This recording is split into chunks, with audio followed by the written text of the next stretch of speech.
할렐루야! 오늘도 말씀 속에 하나님이 주시는 귀한 은혜를 체험하는 시간이 되시길 간절히 소망합니다. 여러분, 우리 인간들에게는 두 가지 세상이 있습니다.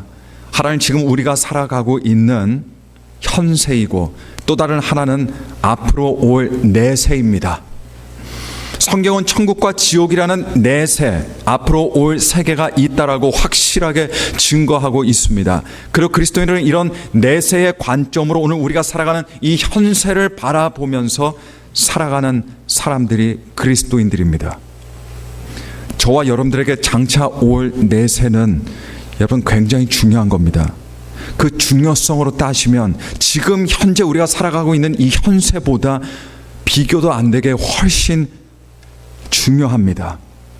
왜냐하면 이 현세는 안개가 사라지듯이 곧 사라져버릴 것이기 때문에 그렇습니다. 하지만 앞으로 올 내세는 그것은 궁극적인 세상이고 영원한 세상이기 때문에 그렇습니다. 그렇기 때문에 내세를 생각하지 않고 현세만을 위해서 사는 인생이라고 한다면 그 인생은 잘못 살아도 크게 잘못 살고 있는 인생이 될 수밖에 없습니다. 현세만 생각하고 현세의 일만 따지고 살아가는 그 사람은 나중에 반드시 낭패를 당하게 됩니다. 왜냐하면 현세 이면에 내세라는 것이 있기 때문에 그렇습니다. 여러분, 천국과 지옥은 있습니다. 예수님을 믿는 사람이라면 천국과 지옥을 믿는 사람입니다. 예수님의 말씀을 믿는 사람이라면 동시에 똑같이 천국과 지옥을 믿습니다. 이 천국과 지옥은 잠시 거쳐가는 세상이 아닙니다. 우리가 이 땅에서 살듯이 70년, 80년, 90년 잠시 머무는 곳이 아닙니다. 그 뒤에 또 다른 세계가 있는 것이 아니에요. 앞으로 올 내세는 영원한 세계입니다. 그래서 성경은 천국과 지옥에 대해서 굉장한 무게를 두고 가르치고 있습니다. 우리 예수님께서 오셔서 무엇을 가르치셨습니까? 하늘나라를 가르치셨습니다. 내세를 가르치신 겁니다. 오늘날 사람들이 진리가 나에게 무엇을 해주냐고 이렇게 질문해요. 진리가 돈을 주냐, 직장을 주냐, 명예를 주냐, 편안한 삶을 주냐, 좋은 가정을 주냐, 건강을 주냐, 도대체 왜 우리가 진리에 대해서 생각하고 왜 우리가 진리에 대해서 고민해야 됩니까? 라고 이렇게 생각합니다. 그러나 여러분, 진리가 왜 모든 사람들에게 중요합니까? 왜 진리가 모든 사람들에게 가장 중요합니까? 왜냐하면 진리가 장차 올 내세의 삶을 결정해 주기 때문입니다. 내세 또한 진리에 속해 있기 때문에 그렇습니다. 내세는 있습니다. 천국과 지옥은 있습니다. 그런데 하나님 말씀인 성경은 천국과 지옥인 이 내세에 대해서만 말하고 있지 않습니다. 동시에 지금 우리가 살아가고 있는 이 세상, 이 현세에 대해서도 이야기를 많이 합니다. 내용상으로 따지고 보면요, 성경은 내세보다 현세에 대한 이야기들이 더 많습니다. 왜냐하면 그것은 현세가 내세보다 더 중요하기 때문이 아닙니다. 그 이유는 지금 우리가 살아가고 있는 곳이 현세이기 때문이고, 그리고 성경이 현세에 대해서 많이 이야기하는 이유는 우리가 예수 그리스도 안에서 앞으로 들어가 살게 될 내세를 위해서 이 현세 때에 준비시켜 줘야 되기 때문에 그렇습니다. 여러분, 하나님께서는요, 천국에 가야만 만날 수 있는 존재가 아니십니다.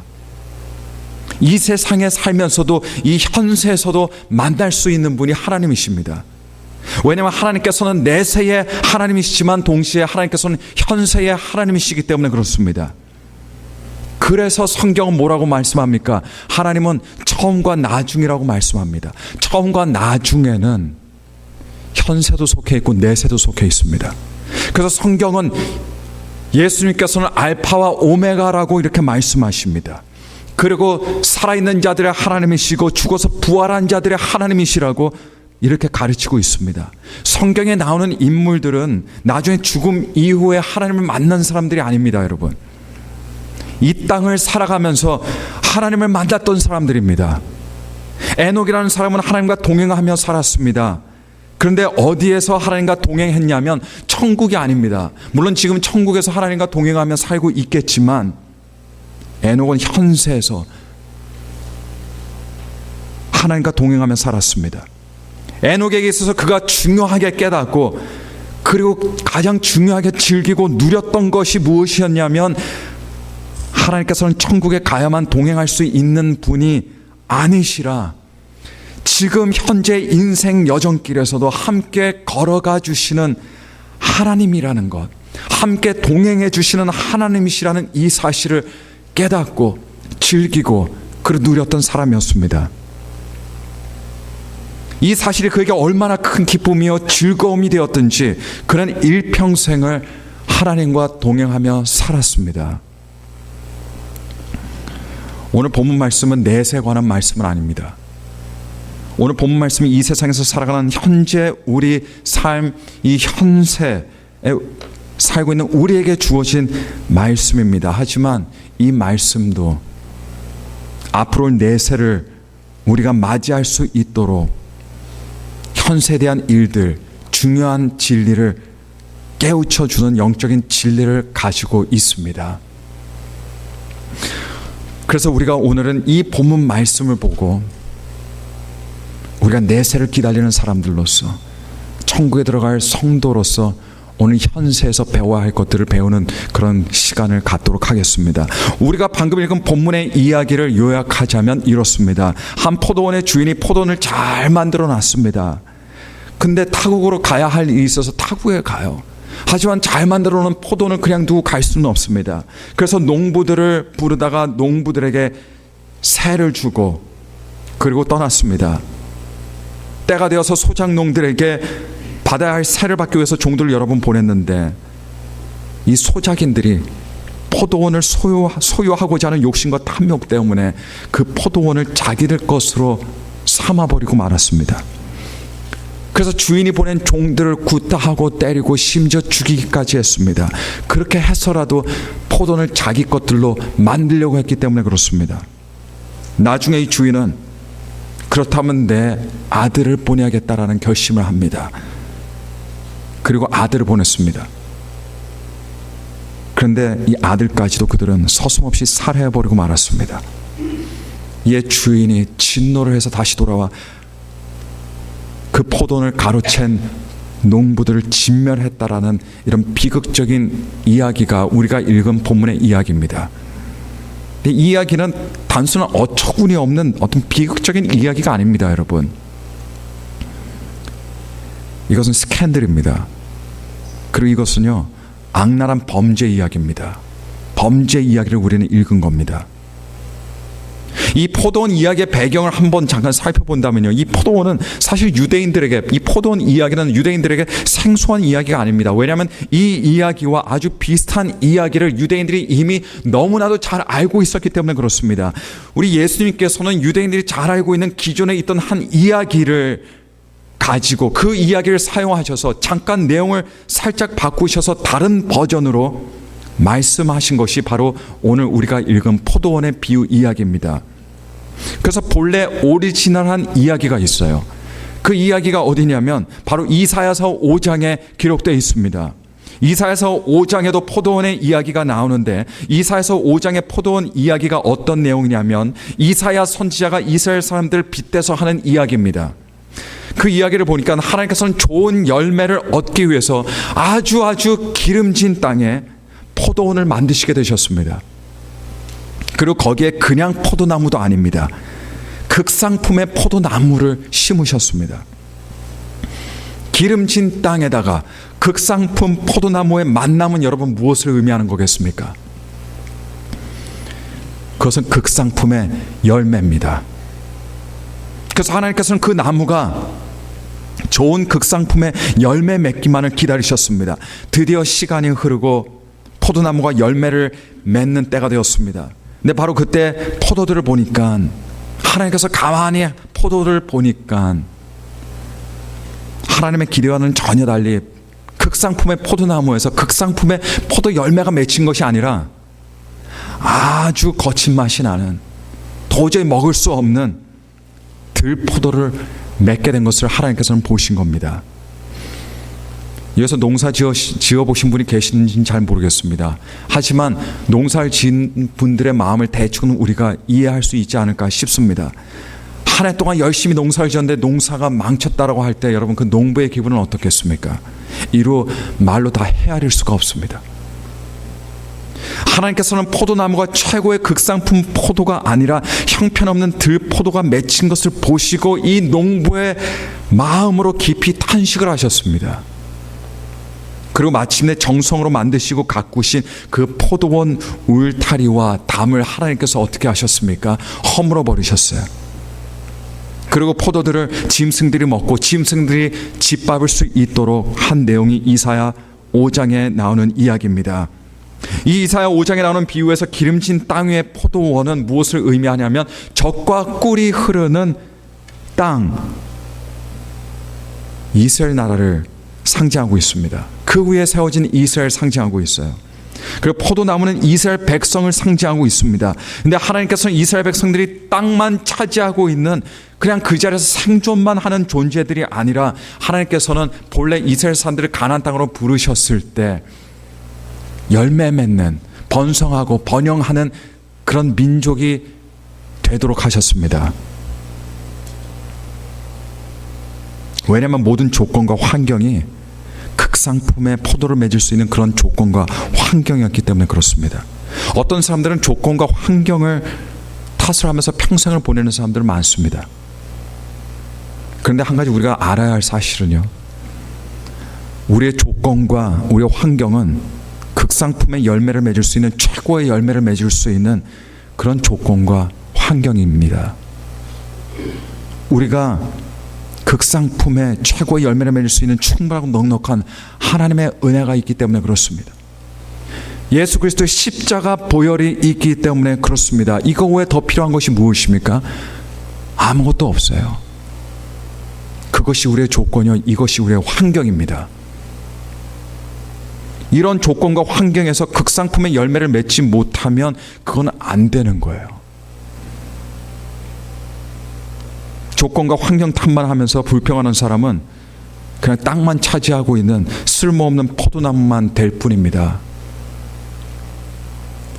여러분, 저와 여러분들에게는 넉넉한 하나님의 은혜가 있습니다. 그리고 예수 그리스도의 십자가의 보배로운 피가 있습니다. 이것이 우리의 조건이고 이것이 우리의 환경입니다. 다른 그 무엇도 필요하지 않습니다. 다른 무엇이 필요하다면 하나님께서 예수 그리스도 안에서 주신 구원은요, 완벽한 구원이 아니에요. 불완전한 구원이 될 뿐입니다. 하나님께서는 저와 여러분들이 그냥 우리가 살아가는 땅만 차지하고 살아가는 그런 존재로 있기를 원하시는 것이 아닙니다. 그러나 얼마나 많은 사람들이 땅만 차지하며 살아가고 있습니까? 공간만 차지하며 살아가고 있습니다. 하나님께서는 저와 여러분들에게 최상의 극상품의 열매를 바라십니다. 이 열매를 위해서 살아가시는 여러분들이 되시기를 간절히 축원합니다. 이사야 5장의 포도원 이야기로 다시 돌아와서요, 하나님께서 가만히 보시니까 기대와는 달리 이스라엘 백성들은 극상품이 아니라 들포도와 같은 백성이 되어버리고 말았습니다. 하나님의 약속을 믿지 않습니다. 하나님을 의지하지 않습니다. 오히려 사람을 의지합니다. 오히려 환경을 바라봅니다. 그리고 심지어 우상을 숭배합니다. 하나님보다 항상 다른 길을 선택합니다. 그런 사람의 운명은 결국은 들포도밖에 될 수가 없는 거예요. 이런 그들을 보시면서 하나님께서는 안타까운 마음으로 죄악을 지적하시고 회개를 촉구하기 위해서 선지자를 보내셨지만 그때마다 하나님께서 보내신 선지자들을 오히려 핍박하고 죽음으로 내몰았습니다. 그래서 결국 하나님께서는 이스라엘을 짐승과 같은 원수들의 손에 붙여서 짓밟히도록 만드신 겁니다. 이런 심오한 실제가 이사야서 5장의 이야기에 그대로 표현이 되고 있습니다. 예수님께서는 바로 이 이야기를 사용하셔서 당시대 문제점들과 아울러서 유대인들의 영적인 실제에 대해서 다시 새롭게 보여주신 거예요. 그런데 이사야 5장과 우리가 읽은 본문에서는 차이점은 분명히 있습니다. 왜냐하면 예수님께서 이야기를 살짝 바꾸셨기 때문에 그렇습니다. 이사야 5장에서는 비난의 대상이 누굽니까? 최상급 포도를 맺지 못하고 들포도를 맺은 이스라엘이 비난의 대상이었지만, 그렇지만 예수님께서 말씀하신 비유의 비난의 대상은 바로 소작인들이었습니다. 포도나무를 관리하고 포도원을 관리하고 있던 소작인들이었어요. 여러분, 소작인들이 누구를 상징합니까? 소작인들은 바로 당대 활동하던 종교 지도자를 상징하고 있습니다. 근데 여기서 중요한 것은 직책이나 직분이 아닙니다. 여기서 중요한 것은 이들의 신앙이 종교로 전락해버린 사람들을 의미하고 있습니다. 영혼이 사실 메말라 죽어버린 사람들을 의미하고 있습니다. 지극히 자기중심적인 사람들을 의미하고 있습니다. 예수께서 들려주신 말씀을 조금 더 구체적으로 살펴본다면 포도원 주인은 누굽니까? 포도원 주인은 응당 하나님이십니다. 그리고 포도원 주인이 보낸 종들은 하나님의 선지자들이었어요. 이 비유의 말씀에는 오늘날 현세를 살아가는, 내세를 준비하고 내세를 기다리며 내세를 바라보는 사람들, 지금 이 시대를 살아가는, 이 세상을 살아가는 우리들에게 놓쳐서 안 되는 세 가지 중요한 핵심이 있습니다. 첫째로 뭐냐면 우리는 소작인들의 악행을 볼 수 있어야 됩니다. 소작인들의 악행입니다. 이 이야기에 나오는 소작인들의 악행의 본질이 여러분 무엇인 줄 아십니까? 그들의 악행의 본질은 내 것도 아닌데 내 것으로 만들어버리는 행위에 있다는 거예요. 내 것이 아니에요. 그래, 내 것으로 간주하고 내 것으로 만들어버리는 것이 소작인들의 악행의 본질이었습니다. 여러분, 이 비유 이야기를 들으시면 어떤 생각이 드세요? 어떤 마음이 드셨습니까? 저런 못된 놈들, 저런 때려잡을 놈들, 서슴지 않고 말하고 누구나 다 욕할 수 있어요. 하지만 내 것도 아닌데 내 것으로 만드는 것은, 그건 우리들이 굉장히 잘 아는 우리들의 특기들 중에 하나입니다. 내게 주어진 시간은 내 거라고 생각합니다. 내가 가지고 있는 물질, 내 물질이라고 생각합니다. 내가 가지고 있는 재능들, 나의 재능이라고 생각해요. 내 자식들도 하나님의 속한 존재들이 아니라 내 자식들로 간주합니다. 더 나아가서 심지어 하나님께 받은 우리 것도 아닌 우리의 인생조차도 우리는 우리의 인생이라고, 우리 것이라고, 내 것이라고 간주하면서 살아가는 존재가 바로 사람들, 우리들입니다. 사실 포도원 하나쯤 꿀꺽 삼킨다고 한들 그건 사실 알고 보면 특별한 일도 아니에요. 왜냐하면 보통 사람들은 포도원 하나만 삼킨 것이 아니기 때문에 그래요. 모든 건 내 손에 있으면 다 내 것이라고 생각합니다. 그래서 빼앗기고 나면 굉장히 분하게 생각하죠. 억울하게 생각합니다. 내가 가지고 있는 것에 대한 어떤 주권을 나만 행사합니다. 시간 나는 이렇게 쓸래. 내 물질 나는 이렇게 쓸 거야. 내 인생 나는 이렇게 살 거야. 하지만 근본적인 것서부터 문제가 있다는 겁니다. 왜냐면 우리 게 아니잖아요. 요한복음 1장을 보시게 되면 요한복음 시작하는 부분에서 이렇게 기록합니다. 만물이 그로 말미암아 지은 바 되었으니 지은 것이 하나도 그가 없이는 된 것이 없느니라. 여기서 만물이라고 할 때 우리 동의합니다. 맞는 말씀입니다. 아멘입니다. 할렐루야 하고 동의합니다. 하지만 이 만물 속에 여러분도 속해 있다는 걸 여러분 아십니까? 이 만물 속에 여러분의 시간과 여러분의 물질과 여러분의 힘과 여러분의 능력과 여러분의 재능과 여러분들의 모든 것이 다 속해 있다는 걸 여러분 아십니까?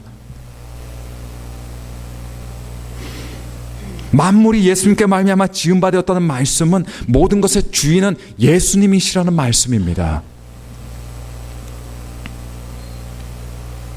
여기서부터 인정이 되지 못하면 우리의 신앙생활은요, 우리 신앙생활조차도 이기적인 신앙생활 됩니다.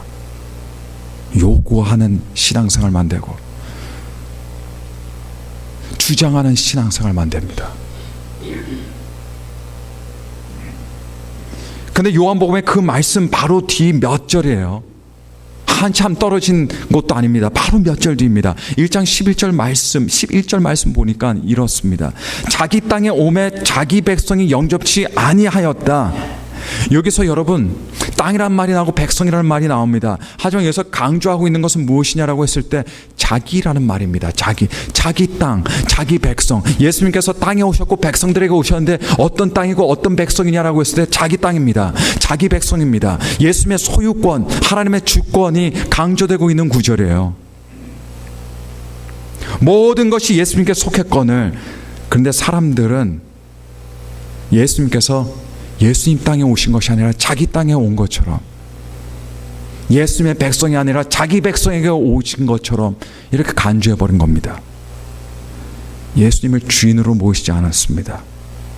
오히려 뭔가를 빼앗기 위해서 오신 분으로 침입자 마냥 예수님을 간주하고 배척했다는 거예요. 어떤 사람들은 예수님께 드릴 때 마치 뺏기는 듯한 느낌으로 드리는 그런 분들도 계실 거예요. 그런 감정도 있을 겁니다. 이건 내 시간인데, 이건 내 물질인데, 이건 내 인생인데, 하지만 그래도 축복받아야지. 이게 그래도 뭐 이게 남는 장사야. 그래, 이건 내 건데 이거 드리자. 전제서부터 잘못되어 있습니다. 내 것이다라는 전제서부터 모든 것이 지금 이루어지고 있는 거예요. 마치 하나님께서 자기 것이 아닌데 자기 것 아닌 걸 달라고 하는 것처럼 하나님께서 그렇게 간주되고 있습니다.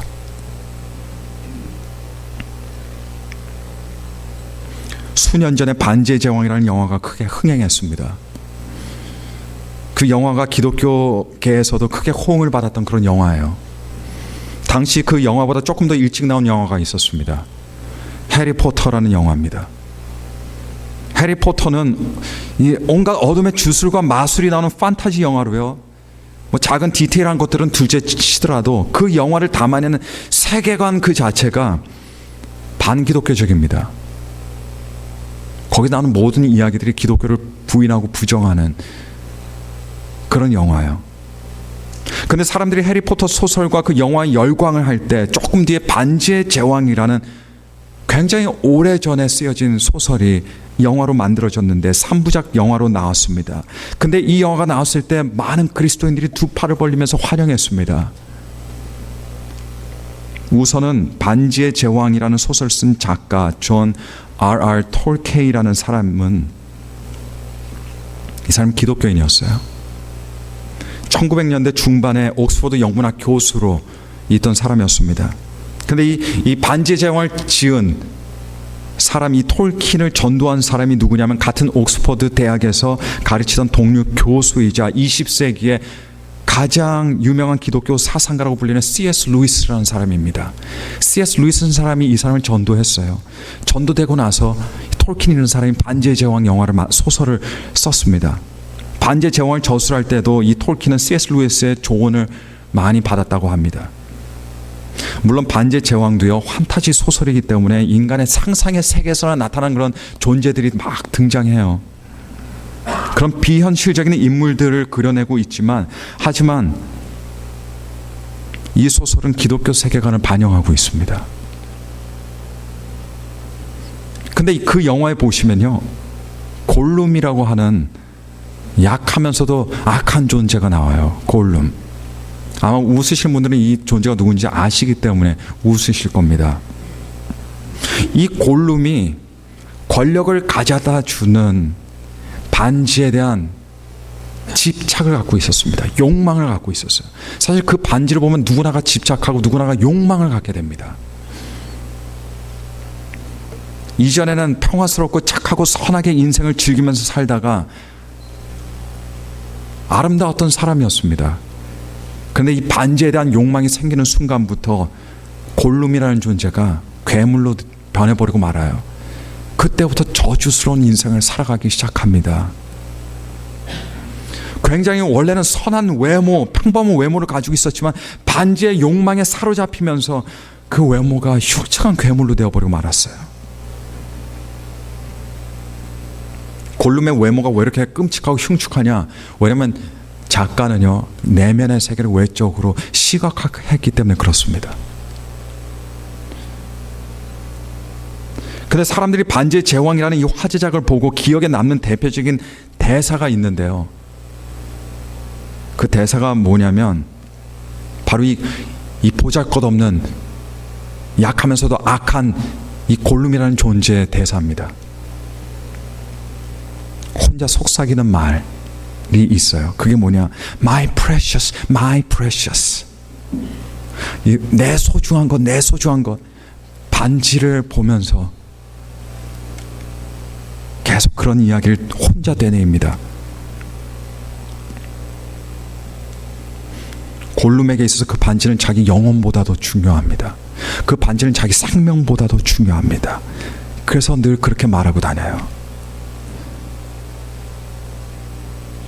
반지가 자신의 것이 아님에도 자신의 것으로 여기던 그 흉측한 골룸의 모습 속에 저자 톨킨은요, 본인이 보고 항상 옆에 같이 주변에 있는 사람들의 모습을 투영시켰습니다.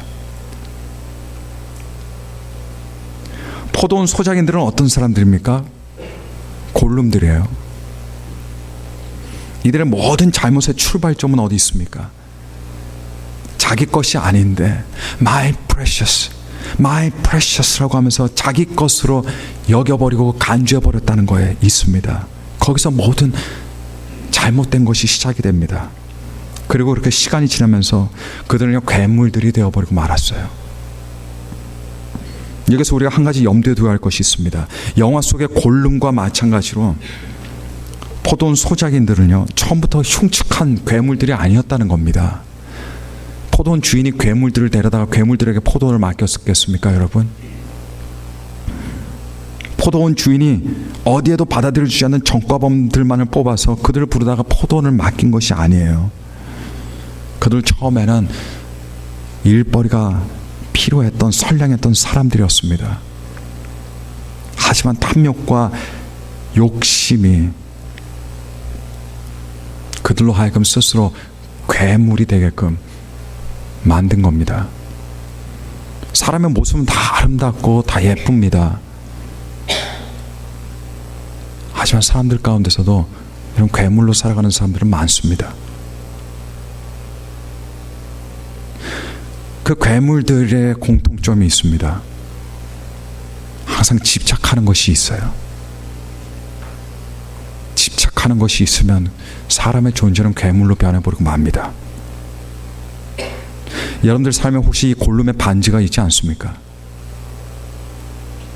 말로는 하지 않지만 my precious 하면서 소중하게 생각하는 것이 혹시 있지는 않으십니까? 사람은 자기 것이 아닌데 자기 것으로 여기는 순간 그 집착이 됩니다. 집착하는 순간 죄 가운데서 흉측한 괴물이 되어버리고 마는 겁니다. 우리가 놓치지 말아야 할 이야기의 두 번째 포인트는요, 소작인들의 악행과 함께 그들의 결과입니다.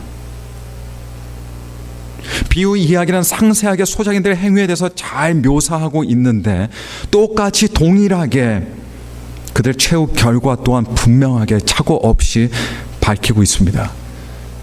하나님께서는 바로 이 결과를 우리들로 하여금 보시게 하시는 거예요. 소작인들은 포도원을 탐했지만 그들의 마지막 운명은 무엇이었습니까? 진멸이었습니다. 멸망이었습니다. 성경 창세기서부터 요한계시록에까지 분명하게 이야기하는 것이 두 가지입니다. 한 가지는 구원이고 다른 한 가지는 멸망이에요. 제가 보기엔 그렇습니다. 창세기부터 요한계시록까지 이 두 가지 중심으로 다 이야기가 되어가고 있어요. 구원이고 멸망, 두 가지입니다. 물론 사람들은 요즘 이제 교회 오래 다니고 신앙의 매너리즘에 빠지고 고목나무처럼 돼버리고 변질되어 버리고 그런 사람들이 이제 구원과 멸망 이런 구도로 성경을 보지 않죠. 자기가 보고 싶은 것들을 이 안에서 찾으려고 하죠. 가령 축복이라든가 가령 행복이라든가 뭐 이런 것들입니다. 그렇지만 성경은 처음부터 끝까지 구원과 멸망에 대해서 이야기하고 있습니다. 인생이 이 땅에 살면서 평생 감사하고 기뻐할 수 있는 이유, 매주마다 교회에 와서 감사헌금 낼 수 있는 이유가 있어요. 그 이유는 어떤 특별한 무슨 좋은 일이 있기 때문에가 아니라 어떤 좋은 날이 있었기 때문이 아니에요. 그것은 바로 예수 그리스도로 말미암아 구원을 받았다는 이유 하나입니다. 다른 것들은 감사할 수 있지만 이거에 대해서 감사할 수 없는 사람은 믿음이 없는 사람입니다.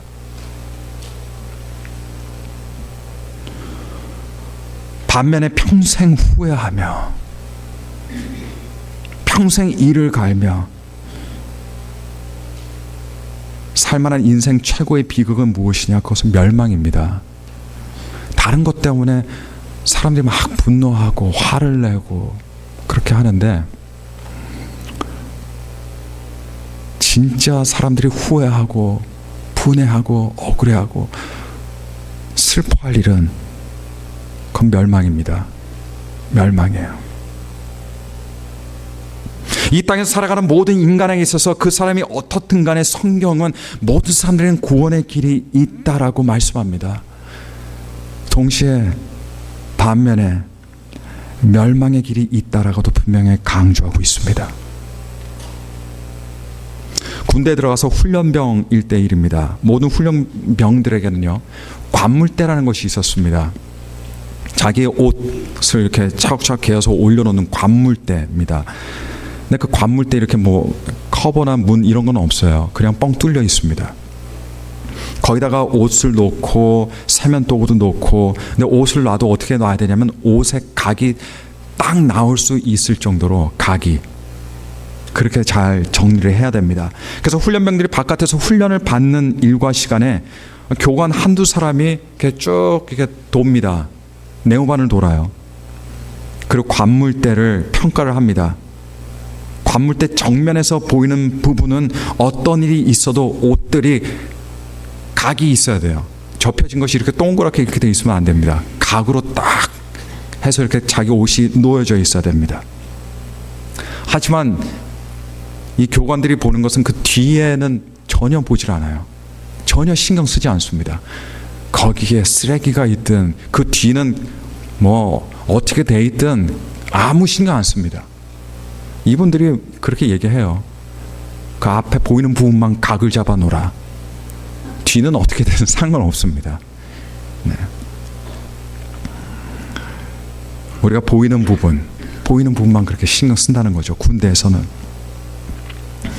우리 인간 세상에는 보이지 않는 곳에서 무슨 짓을 해도, 그리고 설령 나쁜 짓을 했어도 걸리지만 않으면 뭐 괜찮은 것이 우리가 사는 세상입니다. 하지만 하나님은 다릅니다. 하나님께서는 모든 행위들을 보시고 사람의 마음에 감춰진 모든 생각들을 보십니다. 마음의 중심을 보십니다. 하나님 앞에서 드러나지 않을 것은 단 하나도 없습니다. 그리고 나중에 하나님 앞에 우리의 사소하고 작은 것, 모든 것들을 가지고 하나님께서는 우리를 평가하실 겁니다. 예수님께서 이 비유 이야기를 하신 중요한 의도 중 하나가 바로 누구에게나 구원이 있고 멸망이 있다는 것, 두 가지 실제가 분명히 존재하고 있다는 것을 경고하고 계시는 겁니다.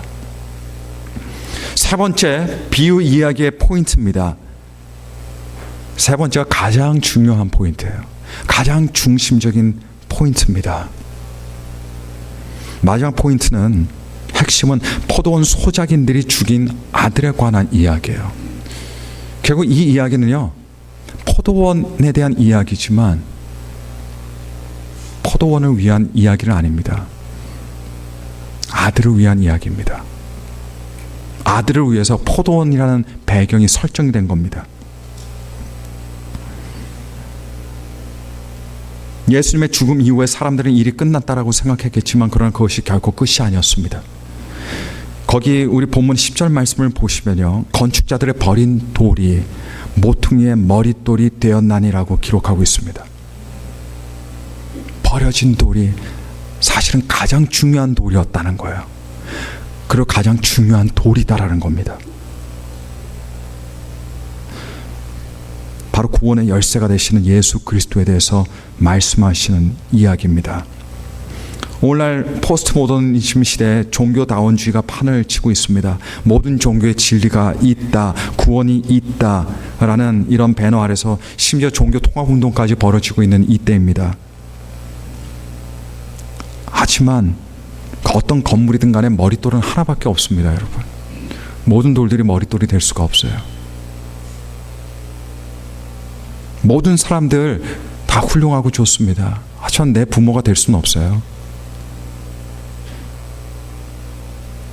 여러 신들을 인정하면 모두가 화평하고 평안하게 살 것 같아요. 전쟁 없고. 하지만 이 세상 여러 신들이 다 같이 모여서 창조한 게 아닙니다, 여러분. 마찬가지로 구원의 길 또한 한 길밖에 없습니다. 한 길밖에 없어요. 그 길은 예수 그리스도입니다. 예수 그리스도예요. 이 세상에 사실 다른 거 다 없어도 됩니다. 여러분께서 기도하시는 것들 가만히 따지고 보면 없어도 되는 것들이 많을 거예요. 거의 다 없어도 되는 것들이겠죠. 무엇을 기도하시는지는 저는 잘 모르겠지만 사실은 없어도 되는 것들이에요. 내세에 영향 미치지 않습니다. 영원한 생명에 영향 미치지 않아요. 하지만 이 한 가지만은 꼭 있어야 됩니다. 바로 예수 그리스도입니다. 예수 그리스도예요. 왜냐하면 예수 그리스도께서 진리이시기 때문입니다. 사람들은요, 포도원을 갖고 싶어 해요. 하지만 포도원을 갖는다고 문제가 해결되는 것이 아니에요.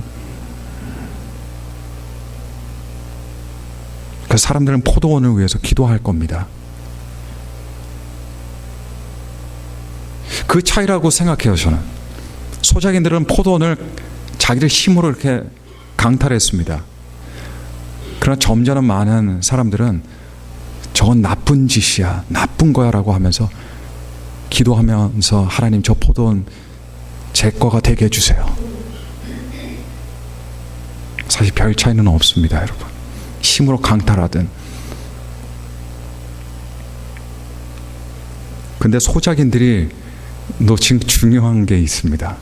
소작인들이, 농부들이 놓친 게 있어요. 그게 뭐냐면 그들에게 정말 필요했던 거는 포도원이 아니었다는 겁니다. 포도원 그들에게 없어도 됩니다, 여러분. 그들에겐 주인이 더 중요했습니다. 포도원이 그들의 소망이 될 수가 없었어요. 하지만 그들은 포도원을 그들의 소망으로 삼았습니다.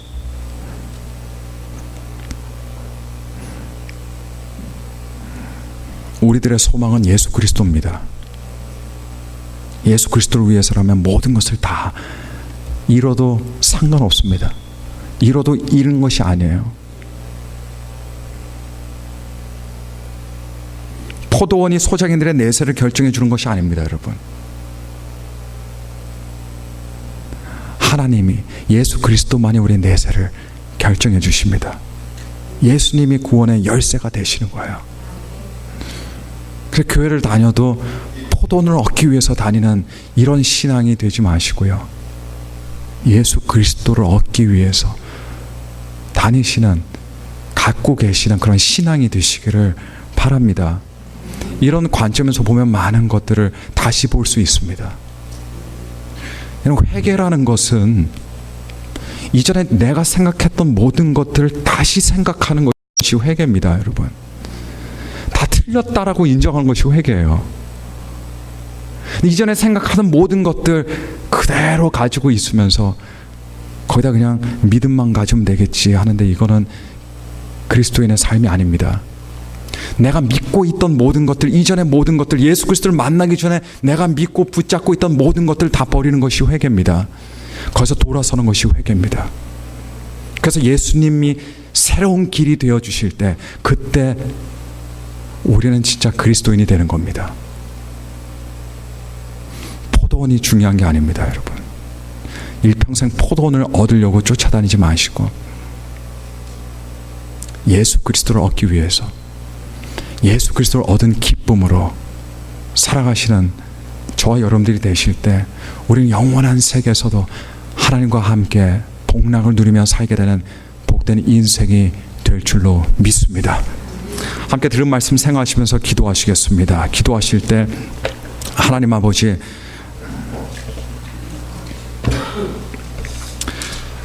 내가 포도원을 쫓아 살아갈 것이 아니라 예수 그리스도를 쫓아 살아갈 수 있도록 하나님 은총 베풀어 주옵소서.